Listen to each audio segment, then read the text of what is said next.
Kwanza kabisa napenda kumshukuru Mwenyezi Mungu kwa kutupa heshima hii kubwa kusimama mbele yenu leo. Tunajivunia kuendeleza ushirikiano wetu na Amendi Tanzania ili kuleta mabadiliko kupitia kampeni ya usalama barabarani. Mradi huu utakuwa na shughuli mbalimbali ambazo zitajumulisha kwa ukubwa utoaji wa elimu ya usalama barabarani.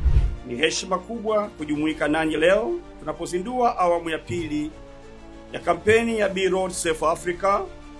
Mpango huu muhimu unaolenga kuwalinda watoto na vijana wetu dhidi ya athari mbaya za ajali za barabarani. Duniani kote, ajali za barabarani zimekuwa chanzo cha vifo vya watu takriban milioni 1.3 kwa mwaka. Mradi huu utatekelezwa kwa nchi 6 ambazo ni Tanzania, Botswana, Zambia, Zimbabwe, Mozambique na South Africa.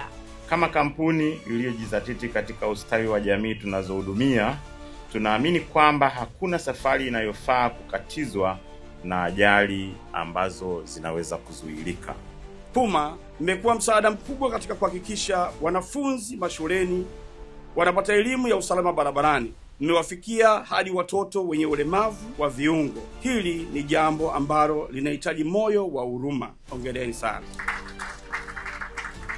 Tunawashukuru sana Puma Energy na Amendi kwa ajili ya programu hii ambayo itasaidia sana wanafunzi wetu kuweza kuishi salama na kuepukana na ajali za barabarani. Zamani tulikuwa tunapata changamoto nyingi sana. Kwa mfano, tunaweza atusomi kwa amani kwa sababu tunawaza, je, tukirudi nyumbani tutavukaje ile barabara kubwa? Lakini kwa kampeni hii tunaweza kusoma kwa amani na kwa usalama. Tutatoa kila aina ya ushirikiano kuhakikisha kwamba hiki mnachokifanya kwa watoto wetu kinakaa sawa sawa.